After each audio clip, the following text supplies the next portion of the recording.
예, 안녕하십니까. 방금 소개받은 한국금융연구원 이재연입니다. 오늘 제가 말씀드릴 내용은 지속 가능성 제고를 위한 서민금융 정책입니다. 그래서 여기서 지속 가능이라는 말은 뭐 여러 가지 복합적인 의미가 있는데요. 요새 화두인 뭐 지속 가능 경제, 지속 가능 발전이라는 것도 있고 그런 측면도 하나 있고, 또 하나는 서민금융의 지속 가능성 제고, 이 뭐 두 가지 측면을 다 갖고 있다라고 할 수 있습니다.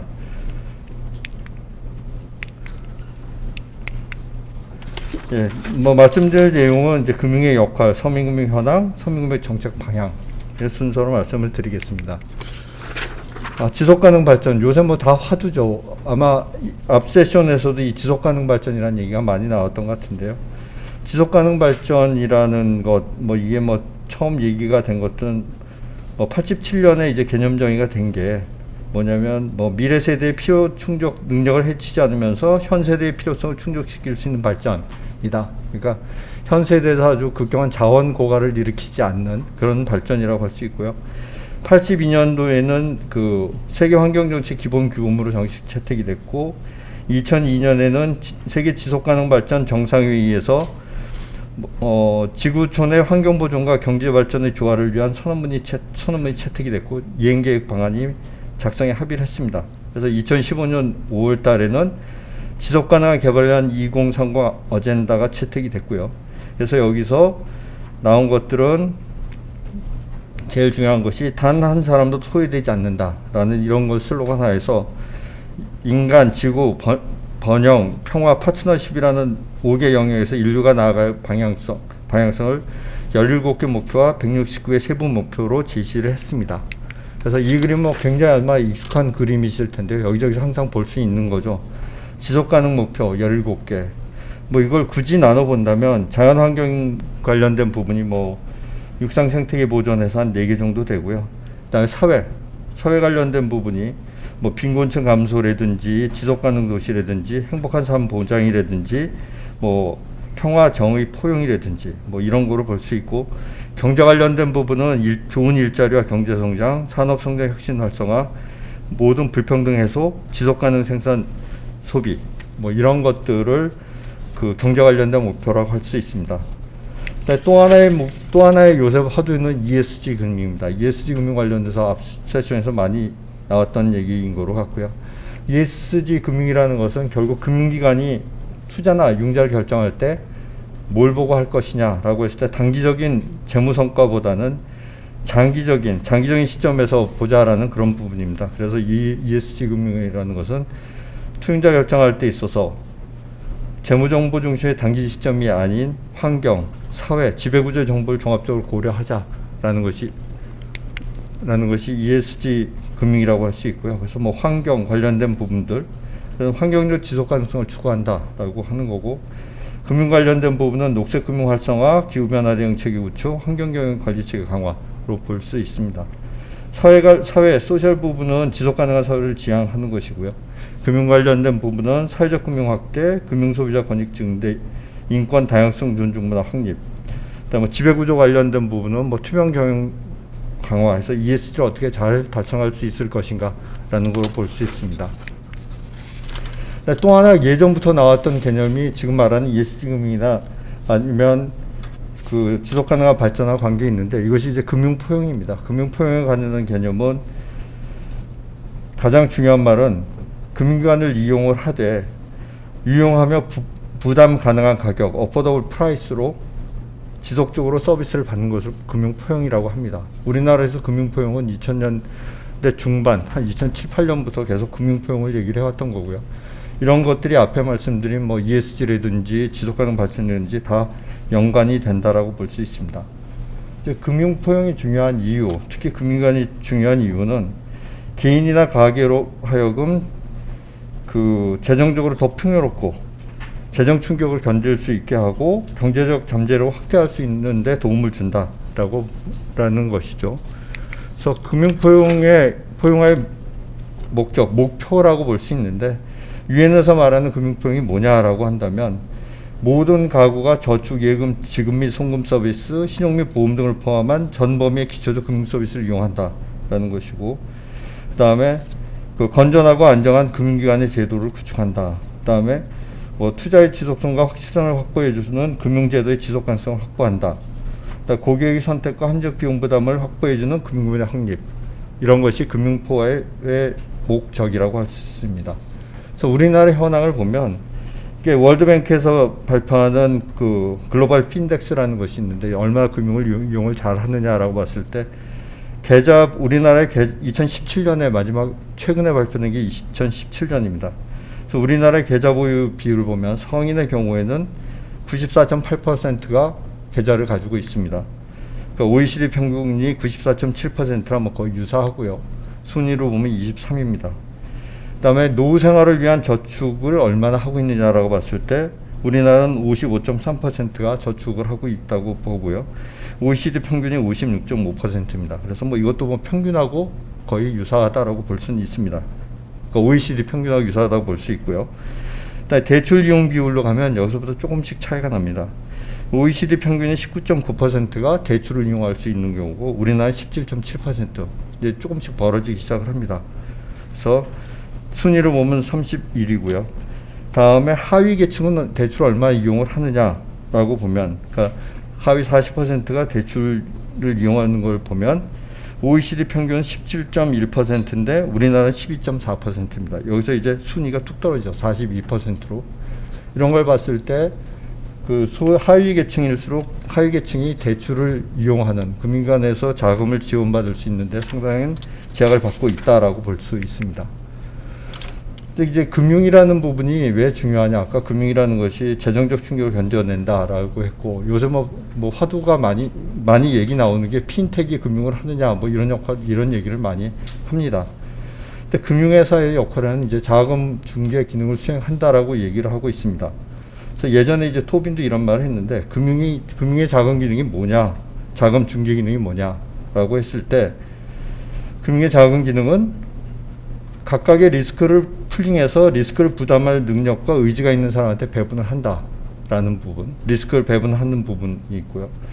결제 기능과 네트워크를 제공함으로써 거래를 활성화한다. 그다음에 실물과 인적 자본에 대한 투자를 위해서 저축을 활용할 수 있게 한다.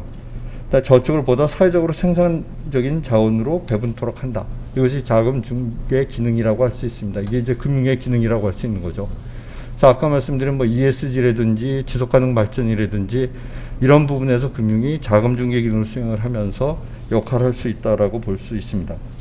그래서 생산적 금융과 비생산적 금융을 구분을 할 때 이걸 어떻게 구분을 할 거냐라고 본다면 생산적 금융이라는 것은 가장 중요한 것은 아마 셀프 리퀴데이팅이라고 볼 수 있습니다. 그러니까 생산적 금융이라는 것은 그 돈이 들어가서 그 돈에서 수익을 내서 상환을 하는 구조가 셀프 리퀴데이팅이라고 볼 수 있고요. 그러니까 보통은 이제 생산자, 공장 설비라든지 이런 데 나가는 돈을 생산적 금융이라고 볼 수 있습니다. 반대로 비생산적 금융이라는 것은 not self liquidating이죠. 그러니까 수익을 내는 데 돈이 들어가는 것이 아닙니다. 그래서 가구라든지 자동차, 뭐 주택 구입이라든지 이런 부분에 대한 것은 비생산적 금융이라고 할 수 있고요. 여기는 이제 그 상환 재원은 차입자의 소득 증가라든지 아니면 그 물건을 매각하든지 뭐 이런 식으로 볼 수 있습니다. 그래서 이 금융이라는 것이 자금중개 기능을 수행하면서 여러 가지 사회적 목표를 달성할 수 있는데 기여를 할 수 있는데요. 근데 현재 우리의 서민금융의 현황을 보면 어떤 상황이냐라고 보면 서민과 중소형제기업이라는 특징은 뭐 다 아시다시피 비대칭성이 정보의 비대칭성이 높다. 그래서 시장 실업이 발생하는데 금융기관으로부터 필요한 자금을 제공받기 어렵다라는 한 장에 넘어갔네요. 서민금융의 특징은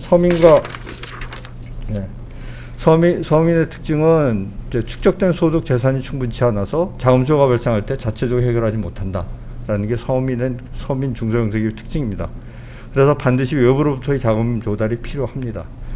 근데 금융기관이 서민금융을 할 때 가장 닥치는 문제는 뭐 항상 지적되는 문제지만 담보로 제공할 수 있는 물적 재산이 취약하다. 그래서 담보력이 취약하다. 그다음에 자금 수요가 돌발적이다. 갑자기 뭐 병원에 입원을 한다든지 뭐 이런 것에서 자금 수요가 돌발적으로 발생한다. 그다음에 소득 수준이 낮거나 비정규직 고용 상태로 인해서 신용 상태가 불안정하다. 뭐 볼 수 있습니다.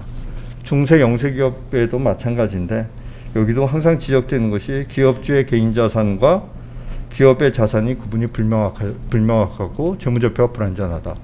뭐 외부 신용평가기관으로부터 신용등보가 없다. 물적 자본 취약하다. 돌발적인 자금 수요. 납부처로부터 입금이 지연된다. 그다음에 대출권당 금액이 소액인데 대출 건수가 많아서 프로세싱 비용이 많다. 라는 것이 특징이라고 볼 수 있습니다. 그래서 이로 인해서 발생하는 것이 이제 시장 실패라고 볼 수 있는데요. 여기서 나타나는 것은 금융기관 입장에서 보면 차입자 역선택이 발생을 합니다. 차입자 같은 경우는 정보가 없기 때문에 안 갚을 확률이 높은 사람이 높은 금리의 대출을 받는다라고 볼 수 있습니다. 그래서 금융기관은 높은 금리를 제시하는데 그 대출을 받겠다는 사람은 위험한 사람인데 금융기관은 파악을 할 수가 없는 거죠. 그래서 차입자 역선택이 발생을 한다. 보통 금리를 가지고 신용위험을 금융기관에 낮추는데 아무리 금리를 높여도 이 신용위험을 낮추기는 어렵습니다. 차입자 역선택이 발생할 경우에는 안 갚을 사람을 한테 대출을 해주는 상황이 되는 거죠. 차입자의 도덕적 해이가 발생을 하고요. 이 사후적인 모니터링이 곤란하기 때문에 이 돈을 가지고 어떤 일을 할지 알 수가 없습니다. 그래서 결국은 이 서민금융 같은 경우에는 일반적인 은행에서는 이를 취급할 수는 없고요. 그래서 다른 서민금융에 취급할 수밖에 없는데 그 요인은 취급비용이 높기 때문에 다른 비용이 낮아야 됩니다. 그래서 일반적으로 서민금융기관은 은행에 비해서 금융서비스 취급 관리비용이 낮습니다. 뭐 점포가 적대든지 아니면 그 점포의 위치가 좀 값싼 지역이라든지 시설이 좀 좋지 않다든지 뭐 이런 부분입니다. 그래서 서민금융기관은 어쩔 수 없이 수요와 공급에 따라서 은행이 이용할 수 없는 사람이 이용하게 된다라고 되어 있습니다. 그래서 서민금융기관이 대부분의 나라, 어느 나라도 서민금융기관이라는 건 없습니다. 그러니까 서민이라는 단어 자체도 보면 명확한 정의는 없고요. 서민의 정의를 소득 수준으로 나눌 것도 아니고 그래서 서민이라는 단어는 없는데 우리나라는 서민금융기관이라는 걸 지칭을 하고 있습니다. 그래서 우리나라 현재 금융 시스템 내에서는 서민금융기관이 이런 대출을 취급을 해야 되는데 현재 이제 그렇게 되지는 못하고 있는 상황입니다.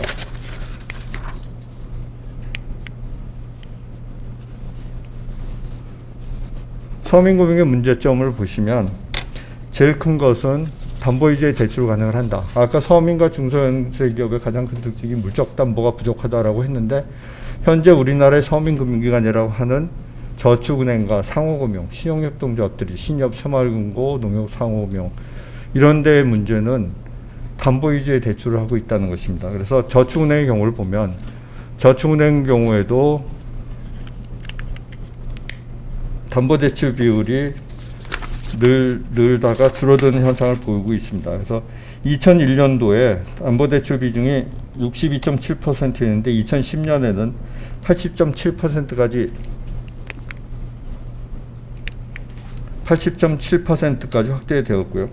이 부분이 신용대출과 보증대출이 나오면서 다소 감소를 합니다. 그래서 현재 2020년 말 기준으로 담보대출 비중이 56.4%입니다. 그래서 신용대출은 34.7%고요. 그래서 담보가 없는 사람이 신용대출을 받을 수 있긴 하지만 다 아시다시피 저축은행의 신용대출은 고금리입니다. 거의 법정금리 상한선에 육박하는 그런 고금리를 받고 있고요. 그래서 그리고 보증대출이 조금 늘긴 했는데 햇살론 취급 영향으로 조금 늘어서 지금 현재 6.3%입니다. 상호금융의 경우에는 2020년 말 기준 부동산 담보대출이 90.3%입니다. 여기 부동산은 뭐 다른 은행과 달리 아파트라기보다는 뭐 그 건물이라든지 토지라든지 농지라든지 뭐 이런 부분들 이런 것들로 구성이 되어 있고요. 그래서 거의 대부분이 부동산 담보 대출로 이루어져 있는 이런 것이 이제 문제로 지적이 되고 있습니다.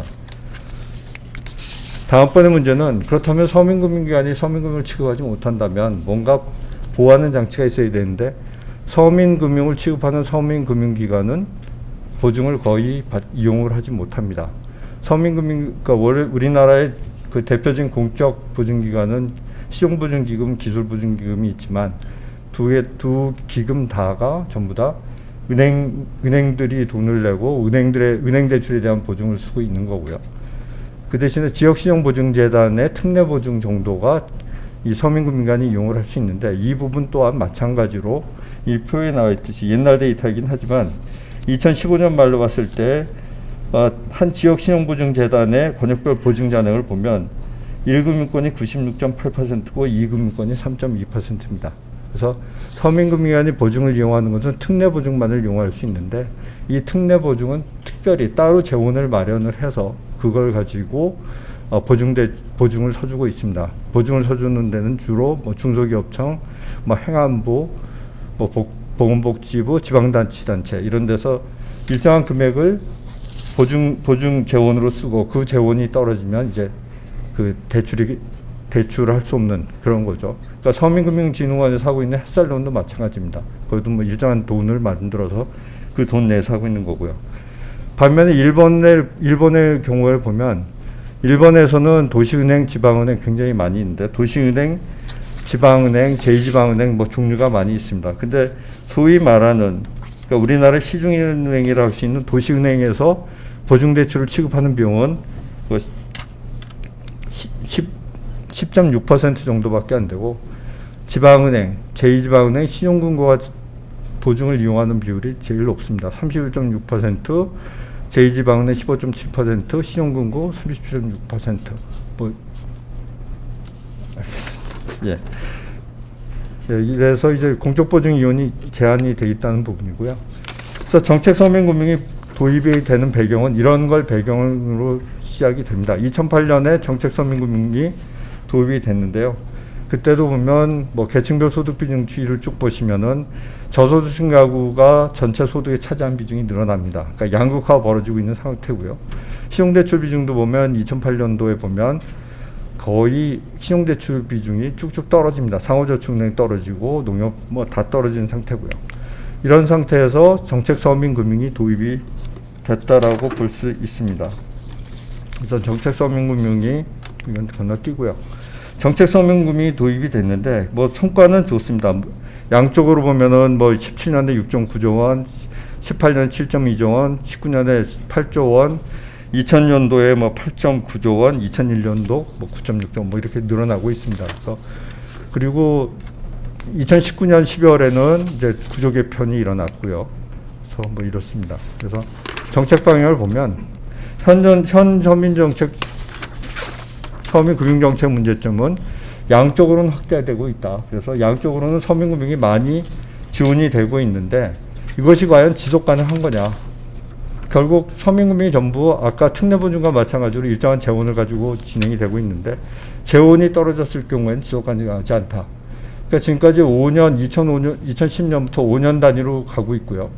그래서 작년 2019년도에도 한번 서민금융 재원을 상설화하기로 했는데 그거는 안 됐습니다. 그래서 또 한 번 5년간 한시적으로 운영을 하도록 되어 있습니다. 그래서 5년인데 만약에 이런 식으로 갔을 경우에 재원 국회에서 합의를 해주지 않는 한은 서민금융 재원이 없어지고 그러면 제일 중심이라고 할 수 있는 햇살론을 더 이상 제공할 수 없는 다 됩니다.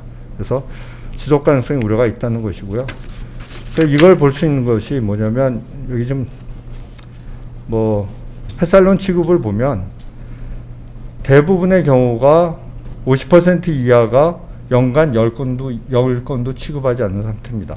그래서 50건이나 100건을 취급하는 것이 68곳, 100건 이상이 17곳. 그러니까 10%도 안 되는 상황이라 햇살론을 취급한다고 해서 햇살론에 대한 심사 능력이 늘어나는 것도 아니고요. 이런 상황이 있습니다. 그래서 서민금융의 제일 중요한 것은 이제 질적 변화를 추구해야 되는데요.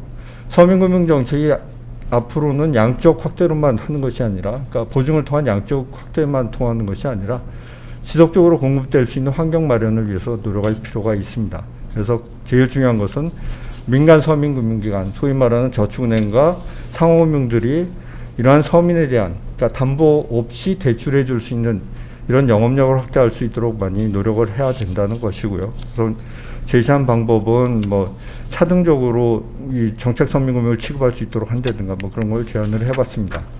그래서 대출 심사의 관리 역량을 강화할 필요가 있고요. 이것은 바로 아까 말씀드린 대로 부동산 담보 대출이 아닌 형태로 대출할 수 있는 어떤 심사 모델이든 관리 모델을 가질 필요가 있다고 볼 수 있고요.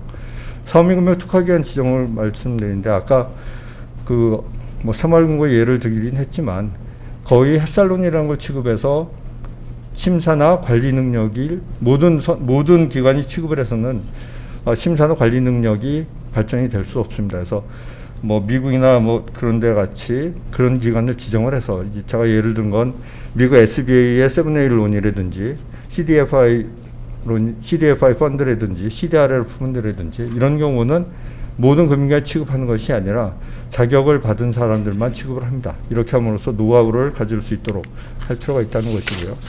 그 다음에 서민금융 지원만 가지고는 되지 않기 때문에 지역 네트워크를 확대할 필요가 있다라고 볼 수 있습니다. 그래서 각종 지원단체와 협의해서 그 서민과 중소영세기업의 그 영업력 확대라든지 이런 걸 지원할 필요가 있고요. 물론 우리나라도 그 서민금융 통합지원센터가 있긴 하지만 그뿐만이 아니라 지역에 있는 지역자치단체와의 협업도 필요하다고 볼 수 있습니다.